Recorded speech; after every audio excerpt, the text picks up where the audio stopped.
कर दिया है। जानकारी के मुताबिक रूस की राजधानी पर यूक्रेन ने एक के बाद एक ताबड़तोड़ 34 ड्रोन हमले किए। यूक्रेन ने 2022 में रूस के खिलाफ शुरू हुई जंग में अब तक का सबसे बड़ा हमला करने का दावा किया है। यूक्रेन के ड्रोन हमलों की वजह से रूस को अपने 3 प्रमुख एयरपोर्ट से उड़ानों को डाइवर्ट करना पड़ा और इस बीच रूस ने पश्चिमी इलाके में 36 अन्य ड्रोन हमलों को तबाह करने का दावा भी किया। तो यूक्रेन का यह हमला है जो उसने रूस पर किया है और उसका यह दावा है कि उसने अब तक का सबसे खतरनाक हमला रूस पर किया है। तस्वीरें भी आप देखिए किस तरीके से धुधु कर इमारतें जलती हुई वहां पर दिख रही हैं। हालात ऐसे हो चुके हैं कि कई सारे रूट्स डाइवर्ट यहां पर करने पड़े हैं, कई सारे प्लेन रूट डाइवर्ट करने पड़े हैं रूस को।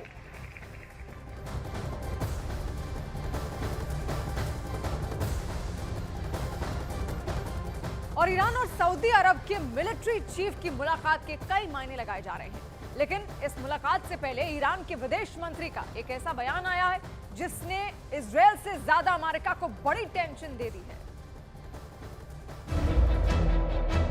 Greatest political comeback in the history of the United States of America.